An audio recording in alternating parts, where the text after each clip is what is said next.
मी मान्य सरांना विनंती करतो की यांनी सोनू उर्फ भूपती याला संविधान व श्रीफळ देऊन त्याचे आत्मसमर्पण करून घ्यावे आणि त्याला पुढील आयुष्यासाठी शुभेच्छा द्याव्यात। सोनू उर्फ भूपती हा आपल्या AK-47 रायफलसह मान्य मुख्यमंत्री सरांसमोर आत्मसमर्पण करीत आहे। हा मागील 40 वर्षांपासून माओवादी संघटनेमध्ये कार्यरत होता। महाराष्ट्र शासनाच्या एकूण 60 लाख बक्षिसासह सर्व राज्यांमध्ये मिळून भूपती उर्फ सोनू याच्यावर एकूण 5.5 कोटी रुपयांपेक्षा अधिक बक्षीस जाहीर केले होते। आत्मसमर्पणानंतर पुनर्वसनासाठी केंद्र व राज्य शासनाकडून याला एकूण 25 लाख रुपये बक्षीस म्हणून मिळणार आहेत। तसेच दिनांक 1 जानेवारी 2025 रोजी भूपती उर्फ सोनू याची पत्नी DKZCM तारका सीडाम हिने मान्य मुख्यमंत्री तथा गृहमंत्री महाराष्ट्र राज्य श्री देवेंद्र फडणवीस सर यांच्या समोर आत्मसमर्पण केलेले होते।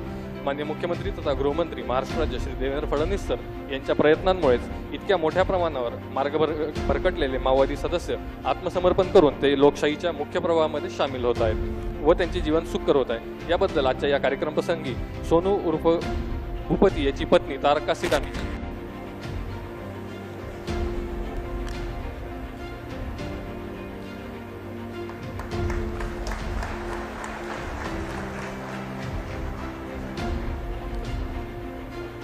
यानंतर मी आमंत्रित करतो भीमे उर्फ शर्मिला मडकामी सदस्य कंपनी क्रमांक 10 हिला।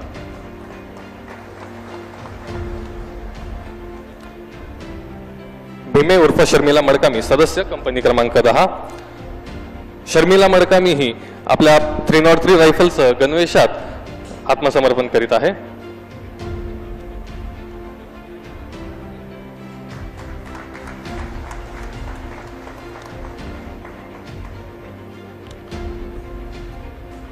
बस बस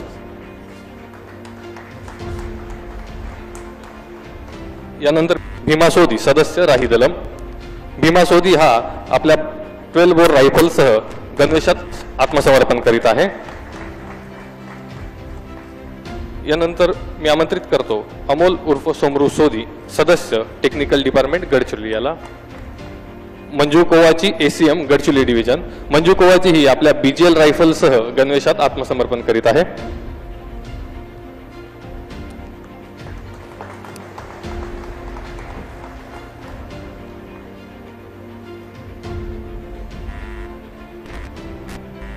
यानंतर मी आपल्या सर्वांनी टाळ्या वाजवून या आत्मसमर्पित होणाऱ्या सदस्यांना प्रोत्साहन द्यावे। अमोल उर्फ सोमरू सोधी सदस्य टेक्निकल डिपार्टमेंट। यानंतर मी आमंत्रित करतो मंजू कोवाची ACM गडचिरोली डिव्हिजनला। प्रियंका लेकामी उपकमांडर गट्टा दलम। प्रियंका लेकामी ही आपल्या कार्बाइन रायफलसह गणवेशात आत्मसमर्पण करीत आहे।